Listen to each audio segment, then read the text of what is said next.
Sneakers and Cleats, the podcast. Welcome back to the Sneakers and Cleats podcast. It is November 8th. This is Wednesday. Yeah, Wednesday. It's hard to keep track nowadays. Time shift still getting you? Yeah, I had it was kind of a rough time change. Especially since Jordan's a Chiefs fan. I had to wake up at like an hour early or 3 hours early for the game weekend. in Munich, yeah. Yeah, and then we went to Wurstfest, so it was kind of a whole German day on Sunday. But anyway, this is episode 47 of the Sneakers and Cleats podcast. This is the High School Hype Squad episode. It is playoff time for high school football and volleyball, actually. So a lot of great volleyball teams we got going on. But we'll focus on football here. As always, we'll start with the number game. I love 47 because I love John Lynch. I don't. 47 is one of those weird numbers because there's not too many of them. But yeah, let's go with John Lynch because it was not only that's a Buck and Bronco. Buck and a Bronco. One Super Bowl, one with the Bucks. Never got one with the Broncos. Almost got to a Super Bowl with the Broncos, but never got there. But now, great GM as well. So yeah, just making all kinds of moves. I mean, geez, getting Chase Young to go along with Bosa, the Ohio State reunion. It's just kind of like, well, good luck opposing quarterbacks. Yeah, exactly. Maybe they'll stop their 3-game skid. They play Jacksonville this weekend, I think. That's going to be a good game. I don't know. In a few weeks, they have the Eagles, and I'm really hoping that either the Chiefs, the Bills, or the 49ers can knock the Eagles off their pedestal here a little bit. At least make the the AFC East, NFC East. Jeez, I'm off today, guys. NFC East a little bit interesting. So someone knocks off the Eagles. I also wrote down Mel Blount. Mel Blount also a Steeler great. So. Yeah, that's the one that kind of like comes up for anybody. So yeah, Steeler great. I can see that. Won 4 Super Bowls, I think, with them in the 70s. So Steel Curtain, part of that. I think he had 57 overall interceptions, a Hall of Famer. So John Lynch will be in the Hall of Fame soon. So this week, like we said, playoff time. So it doesn't get more exciting than week 12 of high school football. The first week when a lot of teams are still in it. A lot are going to see their seasons end, sadly. We just saw a lot of teams' seasons end. So we'll talk a little bit about all that. We got our final TNL Top 10 poll, who all they play this week, their playoff paths. We'll go over some more interesting games in the playoffs. But first, I want to start with season shout-outs. So a lot of teams just ended their season. More than half in our area just ended. So is there anybody that didn't make the playoffs that kind of stuck out in your brain, whether that's players, whether that's teams? I just want to give them their flowers real quick before we get into the nitty gritty of the playoff teams. For one, I'll start. Yeah. Brennan Carroll. Not enough can be said about that kid. He is the Roosevelt offense. He helped the Rough Riders to almost make the playoffs this past season. I think he had like 2,600 yards this season and like 26 touchdowns. Did he get across the 2,000? Yeah, he got it. Oh yeah, easily. It was either 2,300 or 2,600. He didn't need much. Remember. He didn't need much. And this past week he ran for 336. I mean, it's just like every single week the kid's running for 200-300 yards. It's video game numbers. Yeah, it's insane. So I want to give him a shout out. They did a fantastic job over at Roosevelt and Coach Carroll and his son. So he deserves all the praise in the world. Yeah, he would be one. I think kind of going with another running back and really you have it marked down here, a team at large. But Jaden Gutierrez, who, he's first all-star to be selected from Sotomayor High School. But, what a job for him being the senior leading that young team, only second year of varsity ball. I'm trying to think of some other, teams that didn't make into the playoffs. I think Warren's in there though, aren't they? So no, I don't think. Did Warren make it? I don't think Warren made it. Maybe, but there's so many teams that it's hard to kind of keep track. I'd have to go back and look and see, if they did sneak in some. I don't think they maybe did, but I think maybe another one then would be Antonio Meza from Warren High School, great quarterback who. Can sling it around a little bit, and he'll be another all-star as well that we'll get to see on January 6th. So he would be another one that I think, great high school career. Unfortunately, maybe not a playoff appearance the final season, but he gets one more shot on January 6th. Yeah, no, there's just so many good performances. So I wanted to take a couple of minutes here at least to just shout out the entire Sotomayor team. Also, I mean, what they did in the second year as a program, being in the playoff hunt pretty much the entire time until the end. Yeah, hot start, and they kind of showed that they're going to be a force to be reckoned with the rest of these seasons. I mean, you have a lot of good teams. Roosevelt battled to the end. It was Marshall had a decent run right at the end of the season as well. All those teams over there in that Northeast district battled their butts off. So props to them as well. Warren did finish 5th in the district. So got it. Let's get to a final T&L top 10. Reagan finished 10-0, 8-0 in district. Their first time being undefeated since 2015. So Brad Jackson, shout out to him, signed into Texas State today. Good for him. Congratulations to them. They're going to play East Central Friday at 7:30 at Comalander in the first round. East Central really threw some wrenches into a couple of the 6A playoff seedings, man. I mean, East Central, since they're a bigger school than Steele, now gets to play in the Division I aspect. Steele gets bumped down to Division II, which makes Steele's playoff path, I guess, so much easier, because the winner of this Reagan East Central game, well, congratulations, you get Westlake probably. Yeah. So, it's just the breaks of, how it goes and everything, but and I guess enrollment numbers or something like that. Yeah. It's kind of weird how it all gets. I mean, we'll get to them in a little bit, but talk about a bad break for John Jay. You have an historic season, one of your better seasons in recent memory, and it's like, well, guess what? You get to go on the road. Now that was probably like a flip situation, to get that, but it's like, man, you think at least you finish second in your district, you're going to be hosting a playoff game. Well, I think if they beat Brennan, they would have gotten second and they would have hosted. But yeah, well, I mean, again, it all, you have tiebreakers and everything. You just think they would have. Well, okay, I guess Harlan was in the top in that district, so Harlan, Brennan, Jay, right? Correct. So it makes And sense. Taft. But yeah. There's all situations. You can go through every team and just be like, man, what a great season, and then it's like, oh, they got to go on the road, right. or they get a tough draw, with like, you get past that first round, and then you look ahead at that second round game, and then it's like, that's going to be a really tough one. But Steele is a team where I think they have plenty of weapons to where it's like, okay, you can at least make it competitive. They were with it against Lake Travis. Now again, Westlake is, they're the perennial powerhouse in the state of Texas. They're the factory, but you never know. It's like if Steele, and they've been playing great ball down the stretch here, so it's like they could, who knows? You get hot at the right time, and you might surprise a team or two. It's just kind of crazy that like in 6A Division I, you have Vandegrift, Lake Travis, Westlake, Reagan, Johnson. You just have like, it's every big team in our area and every big team in Austin just down in clumped region into one. Down in Region 4. Yeah, down in Region 4. It's like only one of those teams can even get to the semis. It's like, good Lord, just I wouldn't be surprised if none of those teams won just because of the gauntlet that all of them have to go through. Yeah. So, like, Reagan, congratulations. You went 10-0, 8-0 in district. Your first time since 2015. Congratulations. Here's Westlake. I believe they're the third-ranked team in the entire state right now in 6A. So it's just like, it sucks that we might lose that team. And I don't want to say that Reagan can't win that game, because they absolutely can. Yeah. Westlake is not unbeatable. I know. Yeah, I know we kind of got off topic talking about Steele a little bit, but yeah, for Reagan, they're a lot like Steele, where it's just like you got plenty of weapons. Brad Jackson, again, a transfer quarterback coming in from the Houston area, signed with Texas State today, so it's like you got him slinging around. Caleb Capuccio, you got Cole Pryor, who is a beast of a running back. Yeah, they held him out last week. And too. if you can get into a situation where it's like you're up in the fourth quarter, it's close, you can salt away that game and grind it out with the running game.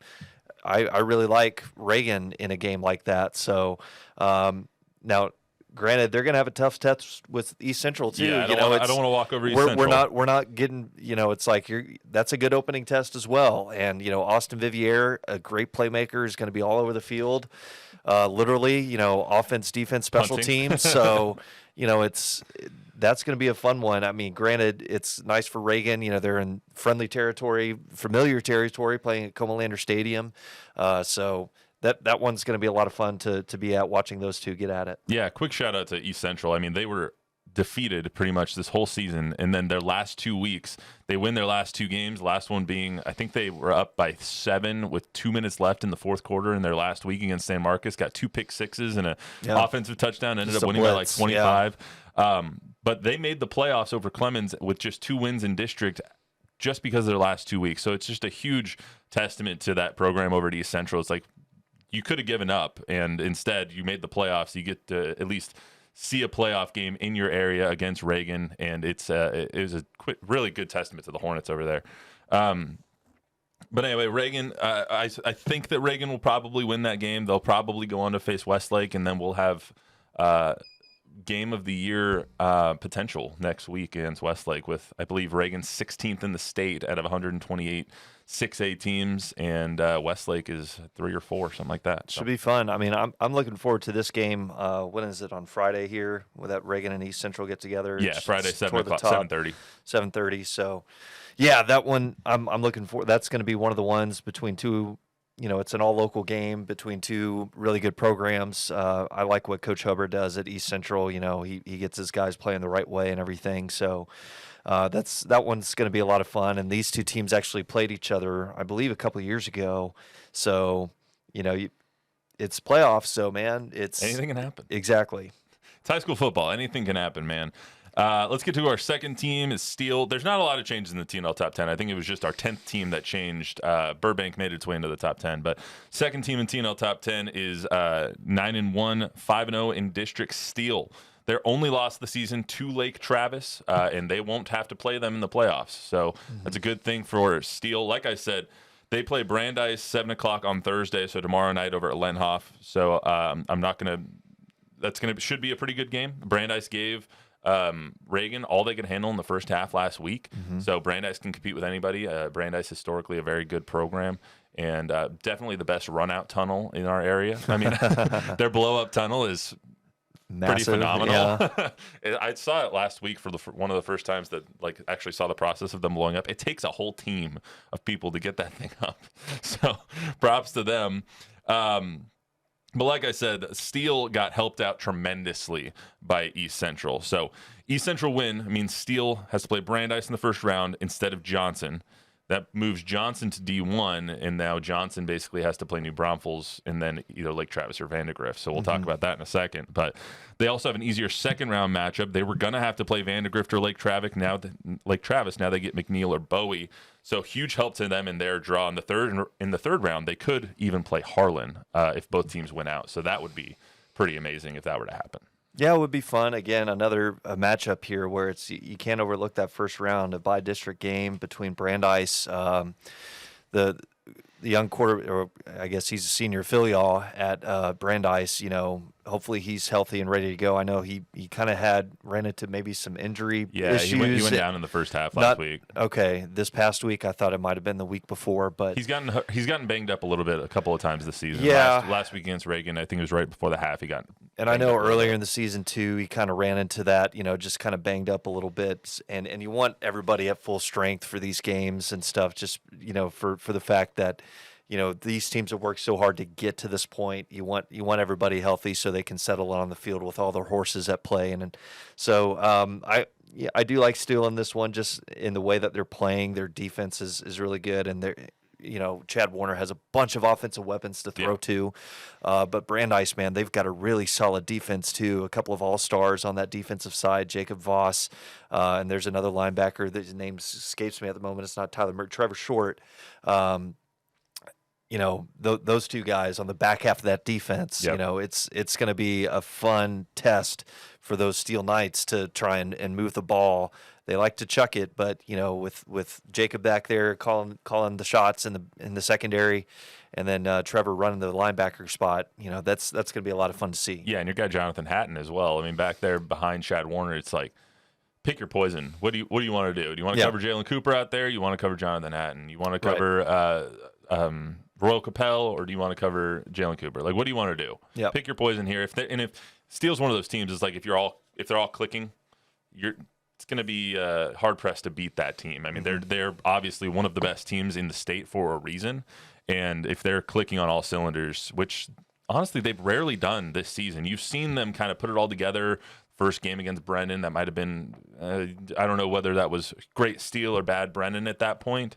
Brennan obviously got a lot better this season, but Steele has put together 2 or 3 games when they are truly clicking on all cylinders. Everybody's hitting their spots. Everybody's in their gaps on defense. Chad Warner comes up big with those legs and through the air. I mean, you have some of those performances and seeing the potential. I know David Sines is going to be hounding them to get to that potential for the next 6 games. Mm-hmm. Yeah. So, like I said, Harlan, they could play Steele in the 3rd round. Harlan is our 3rd team in the TNL top 10, as they have been almost all season long. 10-0, 8-0 in district. It's their best season in school history with Noah Ferris back there calling the shots with Coach Salas. Not too bad of a path. If they win, they play Eagle Pass on Ferris tomorrow night, 7 o'clock. If they win, they'll either play Edinburgh or Harlingen, and then potentially Steele in the regionals. So decent path for them to at least get to the area round and maybe to regionals against Steele. I think that they win tomorrow against Eagle Pass at Ferris. Harlan has shown that they're the best team in that district, and for good reason. They got a pretty decent draw. Yeah, I like you said, it kind of starts with Noah Ferris, but I also really like Jiver Graham. They're Harlan's running back. I think he's kind of almost a little bit like a Cole Pryor for them a little bit. Can close down a game, grind things away. When you're looking for somebody, a drive to sustain things, wind the clock, and hopefully get another score to put things out of reach. So I do like Harlan over Eagle Pass, and they get to that 2nd round, and then we'll see with there. Not much is don't know too much about Edinburgh or Harlingen there, but yeah, it would be exciting. The potential is there for them to, if they win out, Steele wins out, get another 3rd round That'd be matchup, awesome. all around, all local matchup in the 3rd round. That would be a lot of fun to see. Tip of the cap though to Coach Salas and the Hawks. What a great season, and hopefully it's the start of a great postseason run. Yeah, Harlan has one of the best weapons in our area too. Peyton Matthews is phenomenal. He's only a junior. He's kind of one of those multi-sport athletes, track guy, and I think he's cross country as well. But he's just one of those fantastic receivers and DBs that they have over there. They just have a bunch of athletes that have kind of bought into the program, and that Coach Salas has brought up. And now he's kind of has his group of guys, and he has all his horses pulling in the same direction. And they battled through this district. Like, you can't say enough about how hard that district is with Brennan and Jay and Taft and all of the good teams in that district. Soto playing so much better. Holmes can score with anybody. They battled and really those last couple of weeks when they beat Taft and beat Jay kind of showed their mettle in that district. So yeah. 4th in the TNL top 10 is Smithson Valley. They're 9-1, 6-0 in district. They're in the 5A, obviously. If you wanted to read more about the Steele's path, David Hinojosa over at San Antonio Express News did a great article on it. That's where I got a lot of my info. So thanks to David Hinojosa, who always does a great job over there at Express News. Smithson Valley, they are playing Georgetown 7 p.m. on Friday. They have a potential regional matchup against College Station if they win this week. And win next week. College Station's the one that ended their in the quarterfinals, ended their run last year. Mm-hmm. It was a final second goal line stand. It was one of the most heartbreaking losses for Larry Hill up there, where I think he thought that they were going to win that game, and they needed a couple more yards to do it. So that would be pretty awesome if College Station wins to the regionals and Smithson Valley wins to the regionals. They match up and maybe get a little bit of revenge in that regional round. Yeah, I remember that game. That was, like you said, a heartbreaker. It was phenomenal for both teams. Just Smithson Valley coming up on the short end. Again, looking to take care of business first with Georgetown. Don't know too much about this Georgetown team, but thinking that Smithson Valley, they've been on their game, on their P's and Q's for the past several weeks now. Ever since that opening week loss to Reagan, they probably learned a lot of things there, and ever since, it's just been solid, Larry Hill style Smithson Valley football. So, the team's 3 points away from being undefeated. Yeah, no, so it's unbelievable. You look for them to, and this is what they play for up there. Yeah. So, they grew up during this regular season, and now it's like, okay, now you get to really test, what kind of lessons have they learned. And will they kind of continue that playoff excellence that is, obviously it's of course been expected from that program ever since Larry Hill's been there. So Yeah, and I said College Station against Smithson Valley would be a great third-round matchup, and I said I hope for that, which I do. However, if College Station does lose this week to Bernie Champion, I wouldn't mind a rematch of that Bernie Champion Smithson Valley game either. Yeah. Got Bernie Champion playing College Station this week, first round. I think we expect College Station to maybe win that game, but I wouldn't put anything past Blaine Ellis and Jordan Ballin and Sawyer Boley up there, and Gage Goldberg and all those boys. They got horses too, and they're gonna bring their lunch pails and try and win that game no matter what. So, fifth up in the TNL top 10 is Alamo Heights. They ran through district yet again, 10-0, 9-0 in district. They're undefeated once again. They're 29-1 in the regular season the last 3 years. So, not enough good things can be said about Coach Ron Ritteman over there in the Alamo Heights Mules. Next game for them is Friday. First round playoff matchup against Lockhart at Orem, 7:00. It's kind of tough to tell how good Alamo Heights is because of the district that they play in, but they're gonna win a couple of playoff games, and we'll see exactly what they're made of. I think they're going to be. Yeah, I mean, you can kind of make that argument a little bit and bring that up. Okay, their regular season schedule isn't maybe the toughest, but man, when you got Colin Ernst and Michael Terry III, those are not fun matchups. No. I mean, the defensive coordinators getting ready for the Alamo Heights Mules, I'm sure they're pulling their hair out, just trying to figure it out. How do we stop these guys? Because it's like, man, it's just tough to stop those guys. Those guys are playmakers. Michael Terry III is a man amongst boys. So I think Colin had more rushing yards this year than he did passing yards at the quarterback position.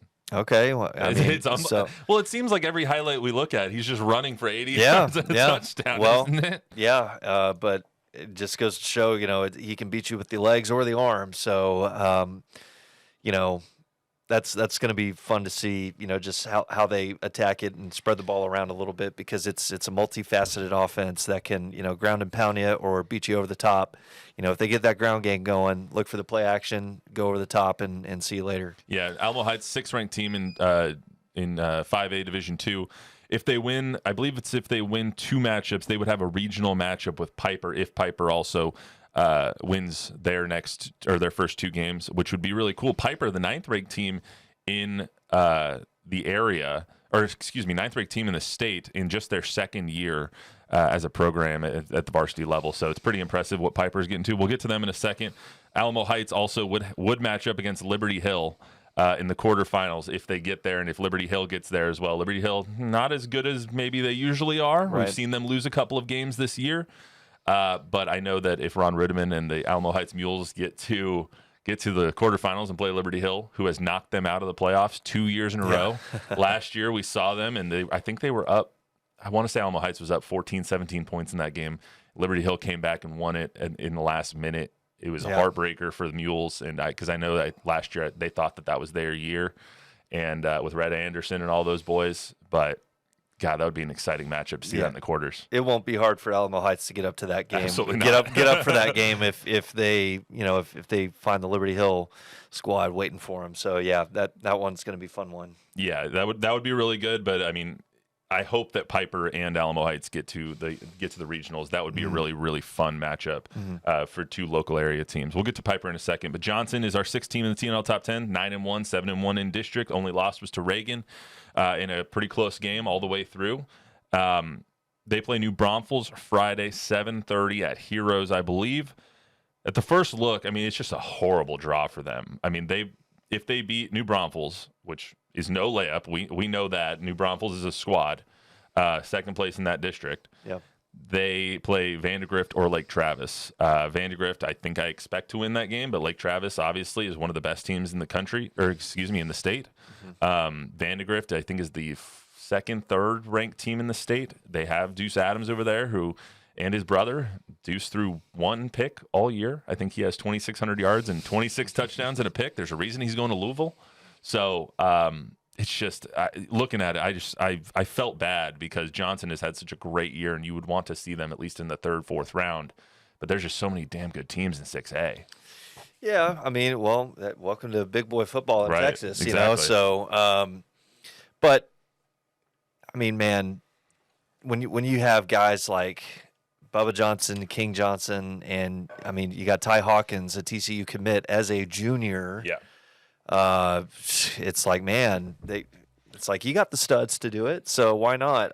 This game against New Braunfels, yeah, it's going to be a lot of fun. That's going to be a banger too. Yeah, that one's going to be a lot of fun to watch. I think that's one that's kind of circle that we definitely want to get to on Friday night For sure. So that one's going to be fun to see. I can't wait to see how all these play out. But a good test against New Braunfels. They're a never say die team. And New Braunfels was in it close against Denton Ryan earlier in the season. So they're kind of like almost you don't know what you're going to kind of get a little bit sometimes. Are they going to be on or will it be? But or will it kind of just be an off game for them? But with playoffs on the line, it's win or go home time. So these two teams, it's going to be fun to watch them go at it. Yeah, and I keep saying like it's a tough draw for Johnson or it's a tough draw for Reagan. I don't want it to seem like I'm saying that they can't win those games because Johnson can for sure beat anybody on their best day. Mm-hmm. Johnson with Bubba and King and Ty and all the guys they have on their defense. Coach T.P. Miller's going to have them ready. It's just a tough draw. It's a tough game. Vandergrift and Lake Travis are two really good teams. New Braunfels is a really good team. There's a reason they got second place in their district, and they held Steele scoreless in the second half. Mm-hmm. Like, they are a very, very good team, and it's just it is a tough draw in that 6A region. Because, I mean, even if Reagan wins that game, congratulations, you're probably going to have to play Westlake at some point. So it's just tough. Going to our seventh team in the TNL Top 10, Southside. So Southside is 9-1, 8-0 in district. Another undefeated run for them in their district. Congratulations to them. They're playing Victoria West Friday, 7:30. Don't want to spend too much time on them, so let's get to Brennan. Brennan is 8th. They are 8-2, 7-1 in district. They're playing United South Friday at Gus, 7 o'clock. We just got to give a huge shout out to Coach Baser. I mean, Coach Baser, this season could have gotten away from them early.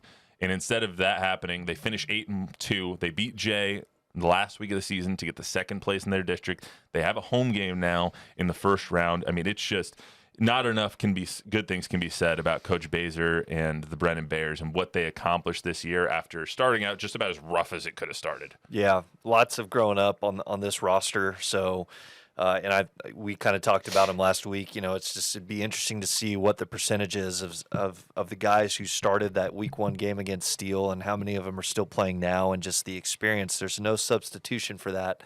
Now you get experience for this young team in the playoffs, which is going to be huge. And that's just going to carry over into next season. I look for them I think they shouldn't have a problem against United South. It's a team that comes over and plays against these North Side and Northeast schools at the beginning of the season. So it's a team that I think a lot of coaches are familiar with.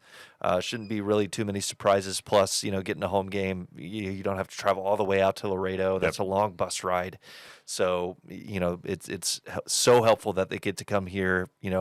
Again, it's kind of like Reagan. You get familiar confines. You're in a building that a field that So I look for the Bears to advance and as you said, congrats to Coach Baser on just the job that they've done and that entire coaching staff getting those guys ready.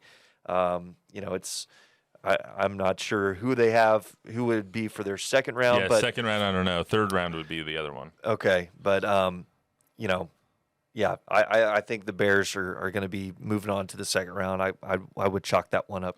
Go ahead. Yeah, I would chalk that. I think they'll get to the third round. Third round's when they'll play the winner of the Vandergrift, Lake Travis, New Braunfels, Johnson, foursome over there. Gotcha. And then if you win that one, congratulations. Here's Reagan or Westlake. Right. Like it's like just let's just get to the good teams now. I mean, it's a tough game every week already in your district. Now you're going to be like, all right, here's Vandergrift, Lake Travis, Westlake. Yeah. Go ahead.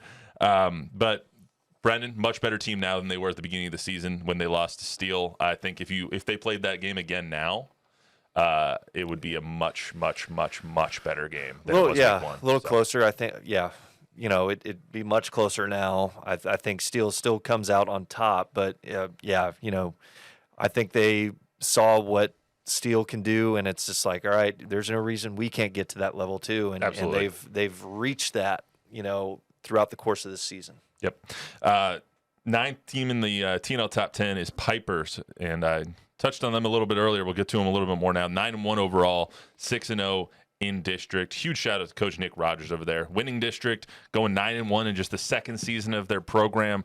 I believe they went undefeated in district. They beat Liberty Hill last week to claim the top spot with no challengers really outright. Currently ranked 9th in the state in 5A D2. They get Sam Houston, another local team here, at 7 p.m. on Friday. They could face Alamo Heights in the regional round. It's just like so many good things, like all the good vibes going to Piper. I mean, it's just like, it's unbelievable how second-year programs can do something like this and go 9-1 and just believe in yourself and get to this point already. Yeah, and I think part of it is just kind of the environment that they have up there. The facilities up at Piper, of course, one of the brand new schools in our area, but everything is just kind of like a palace. I mean, it's almost like Smithson Valley. It's kind of nestled into the hill country, fringe of the hill country, and what a space up there. That's one of the games that I hope if we're able to, we can run somebody up there, because it is quite a sight. I've seen pictures from previous reporters who have gone out there, who have worked here, and it's just what a space, and what, as you kind of said, what a job by them, just second year, and it's like, again, you just don't know. It's like, you take your lumps that first year, you learn a bunch of lessons, and then it's just like, well, why not us? Why can't you just go out on a run and beat all these teams, and beating teams like Liberty Hill to clinch a district championship? That is huge. That's huge for just your program and your culture. So looking for them, that's going to be another good game, a fun one to watch to see who comes out on top. Yeah, I mean, and a huge shout out to Jake South, a name we haven't uttered yet on the podcast, I don't think, in all of our high school episodes, but it's Piper's senior quarterback. He was injured the last 2 years, and he had 2,921 yards and 34 touchdowns in his senior season. So that's getting it done. It's tough to lose some games when you got 34 TDs coming from the quarterback. So shout out to him. And then a quick one as well. Our 10th team in the TNL Top 10, Burbank, had one of their best seasons of all time. 9-1, 8-1 in district. Kevin Hernandez, not enough good things can be said about him either. I've been saying that a lot this podcast, but it's just like there's so many good players and good teams around us. Yeah. Kevin Hernandez rushed for 931 and 12 touchdowns, passed for 1,910 yards, 24 scores, just 4 interceptions. He is a beast, and they have a beast of a matchup in their first round of the playoffs. It's going to be one of the more entertaining games probably in this first round. Burbank against Veterans Memorial and James Peoples over there, 7 p.m., SAISD Sports Complex on Friday. Winner will probably get Flower Bluff, but this first-round matchup is one that nobody can overlook. No, it's not. It's, again, another one that we're definitely going to be showcasing on Friday night. Oh, for sure. And really, Kevin Hernandez, just a football player, doesn't give off the stature of a quarterback when you see him, but the dude's a player. And they're on opposing offenses and stuff, but him going against James Peoples and seeing, I'm looking forward. I think it's just going to be trading haymakers. Those two guys making big play after big play. That's going to be a lot of fun to see and watch. And we've seen Burbank compete with good teams before. We saw them in Alamo Heights earlier this year. They gave them a run, especially in the first half.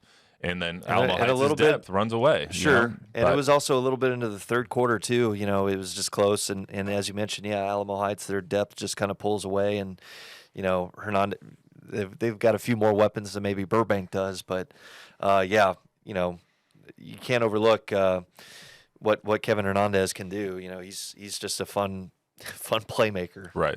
A lot of other huge games. Obviously, we have 4 teams in every district that's around us in the playoffs. So we're not going to go over every game today, but I got a little bit of a list of some other ones that we might want to touch on. Davenport's playing Fredericksburg. That's Thursday, November 9th, 7 o'clock, Davenport Stadium. One I wanted to touch on real quick, though, is Bernie.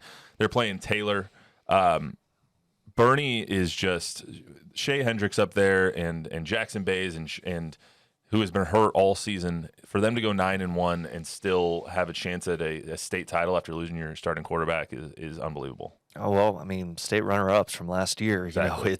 Bernie's a factory, and it's not just the Bernie Greyhounds; it's also the Bernie Champion Chargers. Right. There's something up the water, just up the road in I-10. I mean, those guys, and it's not just the football team. I mean, you had a soccer team that was going very far. The girls basketball team is getting, deep playoff runs and everything. It's just there's a lot of great athletes and on both sides and all teams and everything at Bernie High School and Bernie Champions. So I think, Bernie, this is, kind of the start of, okay, it's the opening stanza of another deep playoff run for the Greyhounds. Yeah, I mean, and I think we expect them to win this week. They have an outstanding chance to get back to the state championship game in Jerry World. So a lot of their guys came back last year. They lost a lot of seniors, but their key guys came back. And when you get performances from the young Hendricks freshman at quarterback like they have all season, and then you have Jackson Bays potentially coming back for the playoffs, it's like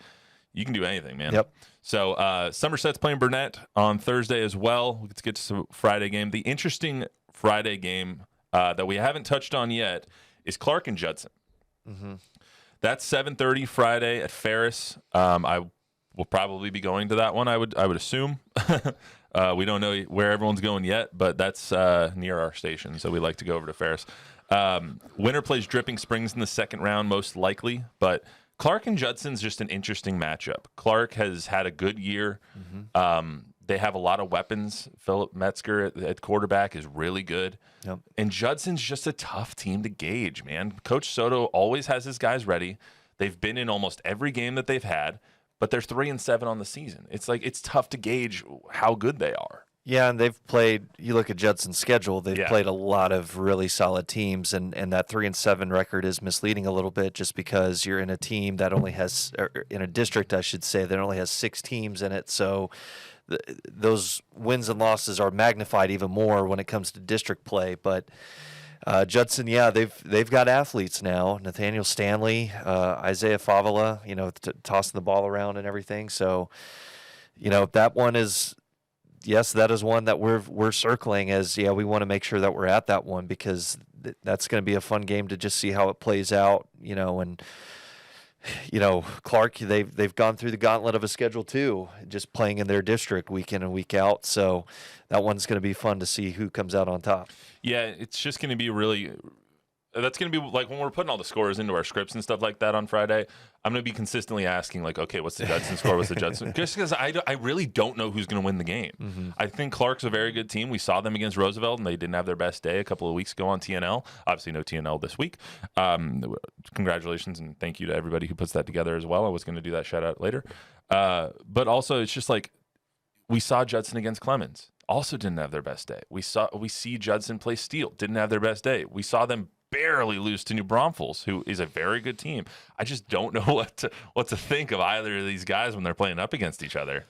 And it just seems it's kind of almost, and I don't know, because we're not at practice every day, and we kind of see the final scores, and yes, we'll pick up a game here and there where we get to see them, and sometimes, with that, it just seems to be like a consistency issue. Now, again, that's a very high level view where we don't get to see them day in and day out, but now that you're in the mix, hey, you've made the postseason, so now it's just like, hey, it's time to turn it on. 3-7, you kind of shove that aside, and it's like, why not us and go on a run here and make it happen? Yeah, either way, you get Dripping Springs next week, so that's a tough one. Yeah, maybe, but again, we saw it. You kind of see it in almost every postseason. It's just like, man, how did this team get in? They just limped in, or man, they just made it by the skin of their teeth, and then they get hot and they click in, and then it's just like, okay, then the confidence really starts to build during a playoff win, and you stack 1 or 2 wins quickly, and then it's like, all right, now we're playing our really best ball. Yeah, just look at the Rangers. Yeah. Some other interesting games. Wagner playing A&M Consolidated. That should be a tough one in College Station. Tigerland Stadium, 7 p.m. on Friday, November 10th. Winner gets the third-ranked team in 5A in Full Shear. So that would be and I don't know if I'm pronouncing that right, but maybe. Full Shear will be tough. They're the, like I said, third-ranked team in the state in 5A. So that'll be a tough one to get past for Wagner if they get there. Couple other interesting ones. Victoria East is playing Medina Valley. That's Friday, 7 o'clock, Memorial Stadium in Victoria. Liberty Hill playing Harlandale is the last one I really wanted to touch on besides the J game. Harlandale, 8-2 this season. They I think they were third in that district, if I'm correct, third in that district behind Alamo Heights and Burbank. They put together a great season with Coach Torres and Jacob Sacedo and Zion Molina over there and all those guys. I mean, I don't see any reason they can't knock off Liberty Hill. No, it's just kind of assignment football on defense, just because of the weird offense that Liberty Hill runs, kind of like the split modified T or split T, however it is.